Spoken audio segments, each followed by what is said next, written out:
Seguro que mucha de la gente que nos está escuchando hoy, al ir a hacer la compra, ha pagado alguna vez un dinerito extra por una botella de supermercado que decía algo así como aceite de oliva suave o intenso.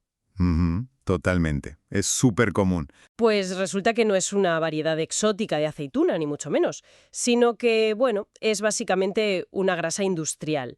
Una grasa que han lavado con sosa cáustica y que tiñen con un chorrito de zumo real, pues para dar el pego. Es que es una de las realidades peor comprendidas de nuestra alimentación diaria, la verdad. Quien camina por el pasillo del supermercado cree estar eligiendo entre perfiles de sabor naturales. Claro, entre suave o fuerte. Exacto, cuando en realidad esa persona está navegando por un campo de minas, un campo diseñado puramente por el marketing para dar salida a aceites defectuosos. Madre mía. Pues precisamente de eso va la inmersión detallada de hoy. Vamos a desgradar esto a fondo. Me parece el momento perfecto para hacerlo. La misión de nuestro estudio de hoy es descifrar el críptico mundo del aceite de oliva en España. Queremos entender qué líquido hay realmente dentro de esa botella que nos llevamos a casa. Y no solo eso, sino descubrir por qué ciertas variedades actúan literalmente como un escudo a nivel celular. Sí, esa parte es fascinante. Y también vamos a explorar un mapa agrícola increíble que va desde árboles que estaban vivos en la Edad Media hasta tecnología de cero residuos. O sea, botánica, salud y hasta bioeconomía. Efectivamente. Y para lograr todo esto hemos cruzado datos de fuentes súper interesantes. Tenemos la guía de cata experta de Molino y Cata, también un análisis brillante de branding sobre las 25 variedades más populares del blog de Alberto Cara, en Cara Pública. Muy buen análisis ese, por cierto. Sí, completísimo. Y por último, el manifiesto sobre sostenibilidad territorial de la cooperativa Loxa. Pero bueno, hay que empezar por esa gran trampa del supermercado que decíamos. La del aceite suave e intenso. Esa misma. Porque yo misma, antes de preparar este análisis, siempre había pensado que un aceite virgen extra, un virgen y un aceite de oliva normal eran simplemente, pues, diferencias sutiles de calidad. Ya, como quien elige entre un jamón ibérico o un jamón serrano, ¿no? Exactamente. O un vino joven y un crianza. Pues la diferencia es muchísimo más abismal que eso. La frontera real no está en la sutileza del sabor que va, está en la química y en la mecánica pura. Vale, vamos a desgranar esto. ¿Cómo funciona exactamente? Pues para entenderlo hay que visualizar la almazara. Cuando la aceituna entra y se prensa de forma puramente mecánica, es decir, sin aplicar nada de calor ni químicos, lo que sale es zumo.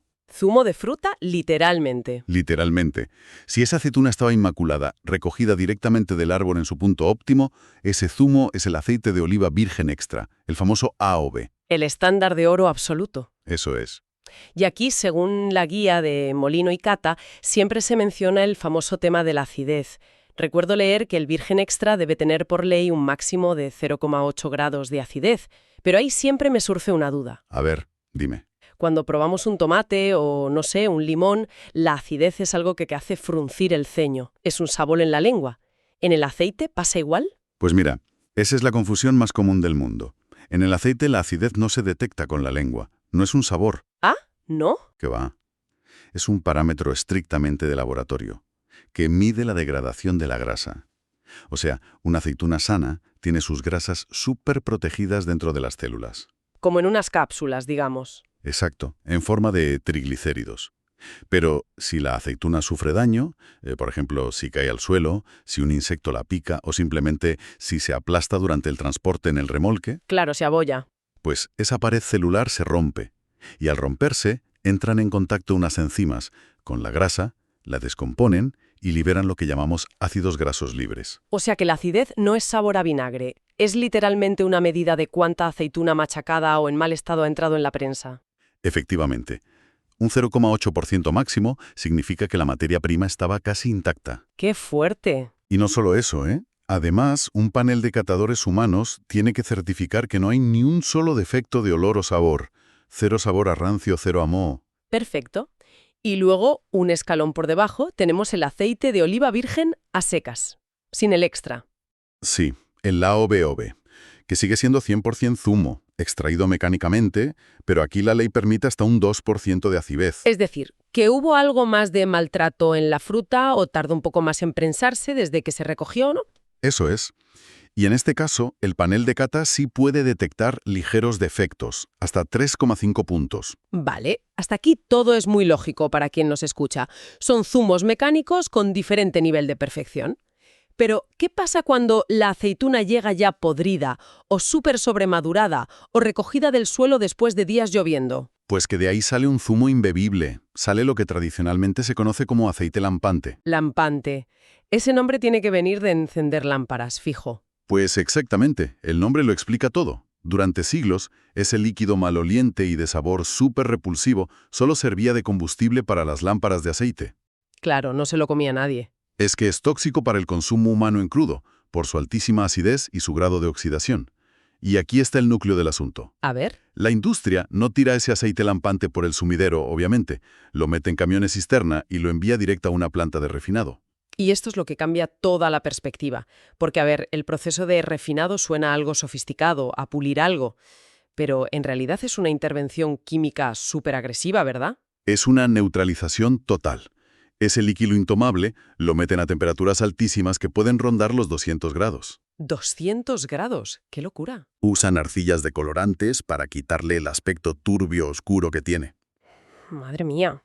Y finalmente lo pasan por procesos de desodorización, porque claro, hay que eliminar ese olor a podredumbre. O sea que lo que queda al final de este túnel de lavado industrial de los horrores es una grasa transparente que no huele a nada y no sabe a nada. Cero. Es como un lienzo en blanco químico. Claro, pero el tema es que ninguna persona en su sano juicio compraría una botella en el súper llena de un líquido transparente que parece agua para aliñar una ensalada. Entonces, ¿cómo consiguen que eso vuelva a parecer aceite de oliva normal? Pues mediante el ensamblaje, cogen esa piscina gigantesca de grasa refinada e incolora y le inyectan un pequeñísimo porcentaje de aceite de oliva virgen de verdad. El chorrito que hablábamos. Exacto. Dependiendo de la marca, suele ser entre un 2 y un 8%, y ese mínimo chorrito de zumo real ya es suficiente para teñir toda la mezcla de un tono amarillento y darle, bueno, un levísimo aroma a aceituna. Es que es una analogía brutal. Lo explicaba el autor del texto de Molino y Cata.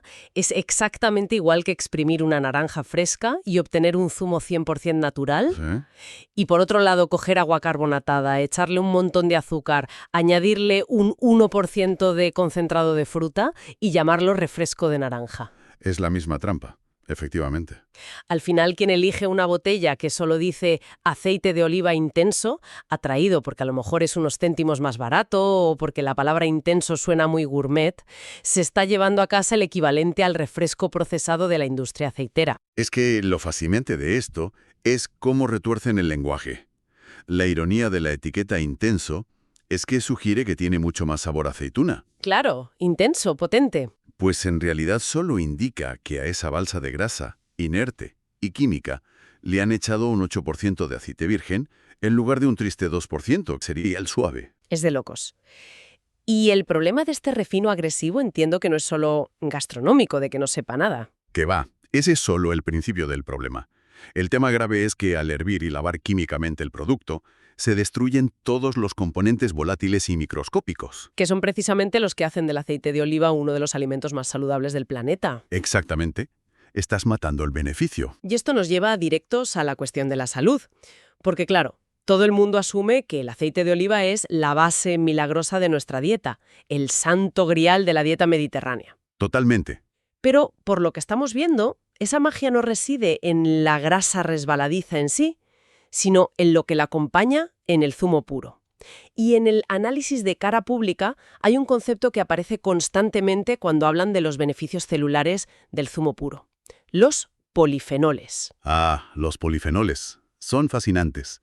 A ver, la gente tiene que entender que, en su origen, no están ahí para nuestro beneficio, sino para el del propio árbol. ¿Para el olivo? Claro, un olivo es una planta que sobrevive en condiciones extremas. Sufre unas sequías abrasadoras en verano, en pleno agosto, heladas terribles en invierno, ataques de insectos y una radiación ultravioleta altísima. Una vida dura, desde luego. Mura.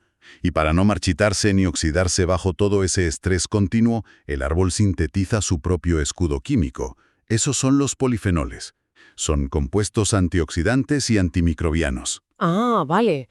O sea que al prensar la aceituna en frío de forma mecánica, todos esos polifenoles pasan directamente al aceite de oliva virgen extra. Tal cual. se quedan nadando en el aceite. O sea que, al alinear una ensalada con un buen AOVE, estamos ingiriendo literalmente el sistema inmunológico del olivo. Literalmente. Y en el cuerpo humano, fíjate, hacen exactamente el mismo trabajo. Evitan la oxidación. Nos protegen desde dentro. Sí, combaten esos radicales libres que causan el envejecimiento celular, ayudan a prevenir que se formen placas de colesterol en las arterias y tienen un efecto antiinflamatorio superpotente a nivel sistémico. Es una farmacia embotellada. Ahora bien, el detalle clave. No todos los zumos tienen la misma cantidad de esta medicina natural. Y aquí es donde entra en juego la genética de cada árbol. Claro, las variedades. Y los datos del informe de cara pública sobre esto son clarísimos. Hay variedades que son auténticas bombas de antioxidantes. La reina indiscutible parece ser la variedad picual. Sí, la picual no tiene rival en eso. Y le sigue muy de cerca la cornicabra. Se habla de que la picual puede llegar a tener, atención, 500 miligramos de polifenoles por kilo de aceite. Una barbaridad. Pero más allá del número en sí, lo que me pareció interesantísimo es cómo se comprueba la fuerza de esta variedad en un laboratorio. Porque hay una prueba muy específica que se llama prueba Rancimat. Ah, el famoso Rancimat, sí. ¿En qué consiste exactamente esta especie de tortura industrial para el aceite? Pues mira, el test de Rancimat es, para que nos entienda quien nos escucha, el equivalente a poner a un maratoniano a correr en una cinta a 40 grados de temperatura, solo para ver en qué minuto exacto colapsa y se desmaya. Madre mía, una prueba de resistencia extrema. Total. Es una máquina que somete a las muestras de aceite a un flujo constante de aire caliente. Normalmente lo ponen a 98 grados centígrados. A ver, 98 grados. O sea, aire casi hirviendo, soplando de continuo sobre el aceite. Exacto. Se hace para forzar la oxidación a lo bestia. Y la máquina mide el tiempo exacto que tarda ese aceite en rendirse, romperse y enranciarse. ¿En echarse a perder? Pues bien, la variedad picual es un tanque blindado frente a esta máquina. Puede aguantar hasta 115 horas metida en esa cámara de estrés oxidativo. 115 horas a casi 100 grados de temperatura es una auténtica salvajada. Lo es. Sobre todo si lo comparamos con los datos de otras variedades que también son súper populares. Por ejemplo, en el texto se menciona que la variedad hojiblanca, que a mí me parece deliciosa, apenas resiste unas 50 horas. Ni la mitad, fíjate. Y la variedad blanqueta es todavía más frágil en esa prueba.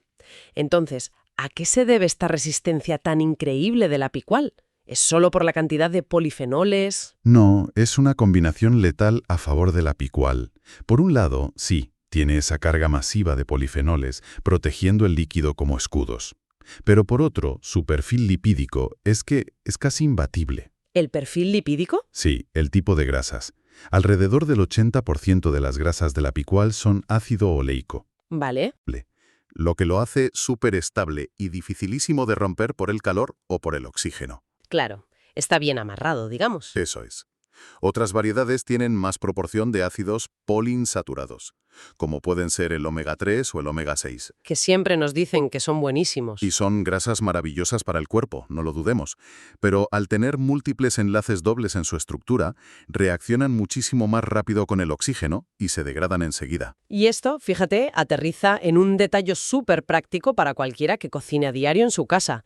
Si vas a encender una sartén para freír algo a fuego alto, usar un aceite frágil significa que se va a quemar y a generar compuestos tóxicos rápidamente. Rápidamente, sí. Pero claro, usar una picual o una cornicabra te garantiza que van a aguantar esa temperatura estoicamente, protegiendo el alimento. Totalmente. Y si conectamos esto con el panorama general de la cata, hay algo vital.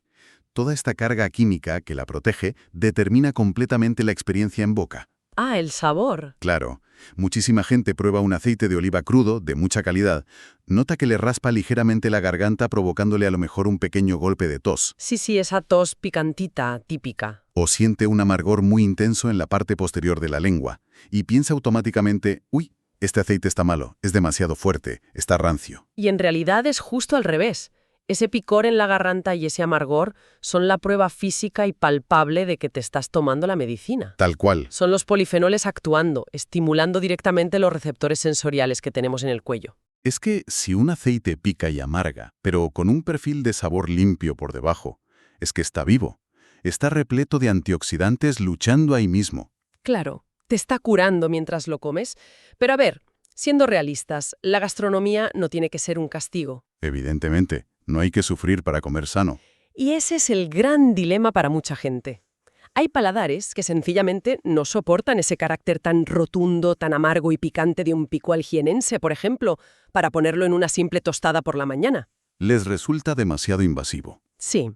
Y si nos basamos en todo lo que hemos dicho hasta ahora, la conclusión fácil sería pensar que todas esas personas de paladar suave están condenadas a comprar para siempre el aceite refinado e intenso del supermercado. Pero para nada, la geografía española ofrece una solución muchísimo más elegante. No hay ninguna necesidad de renunciar al zumo puro súper sano porque nuestro catálogo de árboles es inmenso. El mapa de variedades. Exacto. Es que España es una anomalía agrícola maravillosa en el mundo. Hablamos de más de 2,5 millones de hectáreas cubiertas de olivos. Es el mayor paisaje modificado por el ser humano en toda Europa. ¡Qué barbaridad! 2,5 millones. Y ojo, no es un monocultivo aburrido y uniforme. Hay censadas más de 400 variedades distintas de aceituna en el país. ¿400? Sí. Y la gran revolución comercial de los últimos años, lo que se ve en las tiendas gourmet, es el auge de los aceites monovarietales. Que son los que están hechos con un solo tipo de aceituna. Eso es, en lugar de mezclar distintas aceitunas de toda la comarca en la almazara para obtener, un sabor neutro y estandarizado que sepa igual año tras año, lo que hacen ahora es aislar la producción de cada variedad. Quieren resaltar la personalidad única de cada fruto. Y ahí es justo donde entra la salvación para esos paladares más suaves que decíamos, la famosa variedad arbequina. Gran amiga de los desayunos. Total. Originalmente plantada en Lénida, concretamente en los alrededores de una población que se llama Arbeca, de ahí el nombre. Aunque hoy en día ya se planta por todas partes. Por todos lados, sí. Y cuando pruebas una buena arbequina es que no hay casi amargor. El picante es súper sutil al final. Es dulce, es fluida. Y el análisis de cara pública dice que tiene unos aromas que te recuerdan a la manzana verde o incluso al plátano. Es la puerta de entrada perfecta al virgen extra. Lo es. Tiene un perfil sensorial delicadísimo. Ahora bien, cuidado con esto. Esa falta de amargor también nos está indicando que su nivel de polifenoles es considerablemente menor que en la picual. Claro, menos picor, menos medicina. Exacto. Y su test de Rancimat lo refleja sin piedad. Aguanta apenas unas 38 horas. Ah, vale. O sea que la lección práctica aquí es que la arbequina es un aceite extraordinario para hacer repostería en casa, para montar mayonesas o para tomarlo en crudo en una ensalada. Pero es muy mala idea usarlo para freír croquetas de forma repetida a fuego altísimo. Exacto, se descompone antes. Bueno, y frente a esa sutileza catalana de la arbequina, tenemos a las grandes reinas del centro y sur de la península. Hemos mencionado la picual, que debe su nombre a que el fruto termina como en un pequeño pico, curiosamente. Sí, muy visual. Y también está la cornicabra, que es autóctona de Castilla-La Mancha y cuyo fruto está un poco curvado y recuerda al cuerno de una cabra. Los nombres agrícolas son pura poesía visual, ¿verdad? Totalmente. Pues estas dos, picual y cornicabra, son las grandes responsables de sostener el sabor y la estabilidad de muchísimas de las mezclas que consumimos, por su pura potencia bruta. Son el motor del aceite en España. Pero ojo, que el catálogo no termina solo en los gigantes de la gran producción. Hay rarezas por ahí que desafían toda la lógica comercial. A ver, cuéntame. La variedad gordal sevillana, por ejemplo. Uy, la gordal, esa es enorme. El bicho raro del olivar lo llamaban en el texto. Y con razón. Produce una de las aceitunas más espectaculares que existen visualmente. Llegan a pesar 12 gramos por fruto. ¿12 gramos una aceituna? ¿Es como una ciruela pequeña? Literal. En mercados internacionales como el italiano se comercializa a unos precios altísimos como aceituna de mesa. Allí la venden bajo el nombre comercial de Vela de España. Vela de España. Muy de marketing italiano, claro. Sí. Visualmente es la perfección hecha fruto. Pero agronómicamente, a la hora de meterla en la almazara para sacar aceite, es un desastre absoluto. Porque su rendimiento de grasa es minúsculo, ¿verdad? Mínimo. Es todo pulpa acuosa y fibra, pero apenas tiene aceite en su interior para prensar. Es fascinante cómo una fruta puede ser tan majestuosa para comer a bocados en un aperitivo y tan increíblemente inútil para la prensa de aceite. Paradójico. Pero bueno, si hablamos de majestuosidad y de verdaderas rarezas que rompen el mercado de arriba abajo, tenemos que viajar al Levante español. Tenemos que hablar obligatoriamente de la variedad Farga. Ah, la Farga. Esto ya son palabras mayores. Y la aceituna en sí da un aceite excelente, eso por descontado. Sí. Pero lo que la hace un fenómeno mundial ahora mismo no es el pequeño fruto, sino los troncos inmensos que lo sostienen. A orillas del río Senia existe la mayor concentración mundial de olivos milenarios. ¿Milenarios? Es que se dice pronto. Sí, sí. Hay censados más de 5.000 ejemplares monumentales en esa zona. Las descripciones que daba el informe de cara pública sobre estos árboles imponen un respeto que es casi religioso. Hablamos de unos troncos retorcidos sobre sí mismos que superan los 5 metros de circunferencia en la base. Parecen esculturas vivas. Y árboles que, mediante pruebas de datación oficiales, se ha demostrado que superan los 1000 años de edad ininterrumpida. Y claro, esto ha creado un nicho de mercado ultra premium. Lo llaman el aceite milenario, extraído de forma exclusiva de las olivas de estos gigantes. Y el precio refleja esa exclusividad histórica, claro. Ya te digo. Superan holgadamente los 100 euros el medio litro o el litro, dependiendo de la edición. Lo cual genera un debate súper fascinante sobre el valor percibido de las cosas. Totalmente. Porque, a ver, a nivel estrictamente químico o lipídico, el aceite que da un árbol de variedad Farga que se plantó hace 20 años es prácticamente idéntico al aceite de un árbol de 1000 años. Claro, la genética es la misma. Las moléculas no saben de historia ni de imperios. No saben si el árbol tiene 1000 años o 10. No cambian su estructura. Exacto. Sin embargo, esto plantea una pregunta importante. Quienes están pagando esos 100 euros no están comprando simplemente grasa monoinsaturada para aliñar una ensalada. Obvio que no. Están comprando una conexión física con el pasado. Estás ingiriendo el zumo de un árbol que ya estaba firmemente anclado en ese mismo trozo de tierra calcárea cuando se estaban colocando las piedras de las grandes catedrales románicas de Europa. Es que es abrumador pensarlo. Y esto me parece la clave de bóveda para la preservación. Porque si hay alguien, un mercado dispuesto a pagar más de 100 euros por ese aceite específico, ese árbol centenario nunca jamás será arrancado por una excavadora para construir un chalet o una urbanización. Exactamente. Le has dado un escudo económico a la historia. Se le ha dado un valor tangible a la herencia viva. Es la mejor protección. Por eso estos proyectos monovarietales de tan altísima gama son cruciales. Sacan por fin al aceite de esa triste categoría de bien básico y barato de supermercado y lo elevan al estatus que tienen, por ejemplo, los grandes vinos de pago franceses. Claro, le dan caché.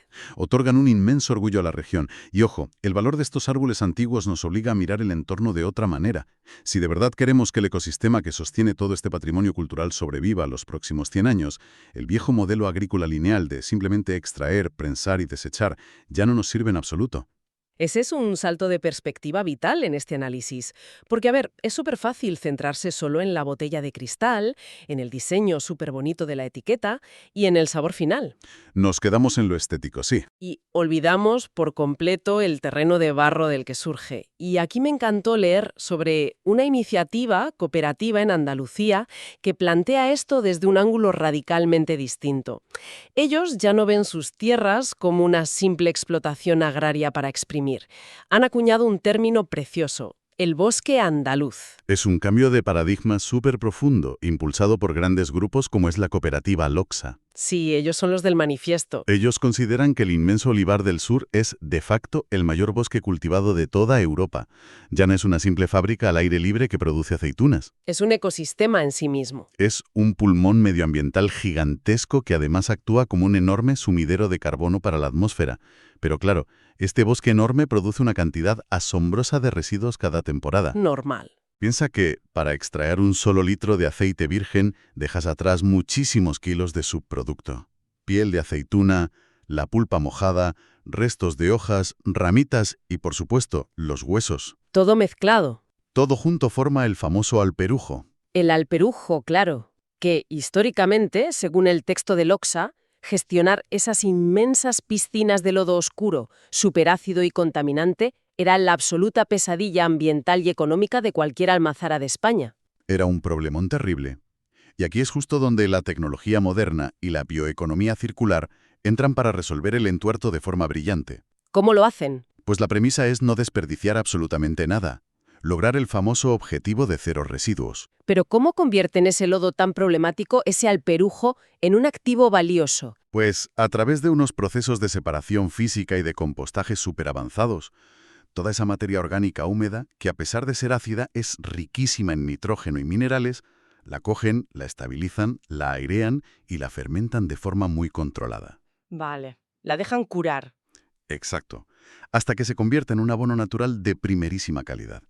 Y claro, ese compost no se vende por ahí, sino que vuelve directamente al propio olivar en camiones para nutrir la tierra. Cerrando el ciclo. Eso es. Y de paso reducen drásticamente la necesidad de comprar y echar fertilizantes químicos sintéticos en el campo. Pero bueno, te digo una cosa, la verdadera obra maestra de esta ingeniería circular en la almazara moderna, la estrella, es el tratamiento del hueso de la aceituna. ¡Buah! Esto es increíble. Porque el hueso, que es básicamente un trocito de madera dura y astillasa, siempre se ha descartado por inútil, ¿no? Hasta ahora. Ahora es oro energético puro. Cuando separan la pulpa blanda en la gran centrifugadora industrial, el hueso se consigue aislar por otro lado. Vale. Luego lo lavan muy bien, lo secan al milímetro para reducir su humedad interna y lo trituran. Y el resultado que te queda es una biomasa estandarizada espectacular, con un poder calorífico excepcionalmente alto y además con una combustión súper limpia. O sea que el hueso de la aceituna, ese mismo huesecito redondo con el que cualquier niño o niña en España ha hecho alguna vez competiciones de escupir lejos en una terraza de verano, El mismo. se procesa y se convierte en un combustible de alta tecnología. Un combustible que hoy en día, en esa misma comarca, alimenta las calderas de los colegios rurales en invierno, calienta los hogares de los vecinos de la zona y además genera la propia energía térmica e industrial que necesita la almazara inmensa para funcionar durante todos los meses de la cosecha. ¡Qué maravilla! O sea que ya no se quema gasoil contaminante. Se quema la semilla triturada del propio bosque andaluz. Es una independencia energética brutal, construida literalmente sobre un desecho que antes molestaba. Me parece brillante. Y ojo, esto no es solo ecología romántica de manual, es pura supervivencia sociodemográfica para los pueblos. ¿A qué te refieres? A que si estas cooperativas no aplican esta circularidad tecnológica para ser rentables a nivel global y abaratar sus tremendos costes energéticos, los pueblos enteros que viven del monocultivo del olivo se vacían por falta de trabajo. Claro, la despoblación. Y si los pueblos se vacían, el inmenso bosque andaluz termina irremediablemente abandonado a los incendios forestales de verano. Es así de crudo. Es que es un ciclo cerrado absolutamente perfecto. El árbol nos da el aceite dorado, el residuo molesto se convierte en calor barato para poder procesarlo en la fábrica y los restos orgánicos de la pulpa vuelven a la tierra para fertilizar las raíces del propio árbol para la cosecha de la siguiente temporada. Es redondear el círculo a la perfección. ¿Qué viaje de aprendizaje más rotundo hemos hecho hoy? Hemos empezado apartando la niebla oscura del marketing en el supermercado, aprendiendo a esquivar ese líquido procesado, lavado y vacío que es el aceite refinado intenso. Primer obstáculo superado. Sí. Luego hemos descubierto cómo la química interna de la variedad picual, con sus superantioxidantes y su sabor rudo y amargo, nos protege literalmente a nivel celular gracias al ácido oleico y los polifenoles. Nos hace de escudo. Totalmente. También hemos explorado ese mapa botánico inmenso que tenemos que nos permite desde alinear algo muy suavemente con una variedad arbequina casi dulce hasta reflexionar sobre el paso del tiempo frente a un árbol milenario de variedad Farga en Tarragona. Un paseo por la geografía, sí. Y finalmente hemos entendido que la botella que llega a nuestra mesa, con su etiqueta y su tapón, es solo la punta de lanza visible de una gigantesca maquinaria de bioeconomía circular que mantiene vivos nuestros pueblos. Así es. Y mira, hay un último detalle sobre esos árboles milenarios, los de la variedad Farga, que a mí personalmente me invita a pensar y que creo que a quien nos escucha le va a encantar. A ver, cuéntanos. Hoy en día hay un esfuerzo tecnológico y económico inmenso invertido en laboratorios agrarios de todo el mundo, con científicos intentando desarrollar con urgencia nuevas variedades de semillas que soporten la falta de agua o las subidas extremas de temperatura que trae el cambio climático. Claro, la innovación agrícola para el futuro. Pues, sin embargo, a orillas de ese río Senia, tienes a unos seres vivos de 5 metros de ancho que, ojo al dato, han sobrevivido a eras glaciales medievales, a sequías aterradoras, a plagas de todo tipo y al cambio de imperios enteros en la península. Lo han visto todo. Llevan más de 1000 años sin dejar de dar aceitunas ni una sola maldita temporada. Y a mí me resulta fascinante pensar que, quizá, el secreto genético definitivo para la resistencia agrícola ante ese caos climático del futuro no esté esperando en un tubo de ensayo de un laboratorio moderno. ¡Wow! Sino que lleve milenios codificado, a simple vista, bajo la corteza rugosa de esos gigantes que a veces solo consideramos un lujo gourmet. Ojalá los estemos estudiando bien. Es una perspectiva sobrecogedora sobre la inmensa resiliencia de la naturaleza y sobre lo que realmente tenemos entre manos cada vez que cogemos una aceituna. Desde luego que sí. Yo misma me he quedado fascinada, la verdad.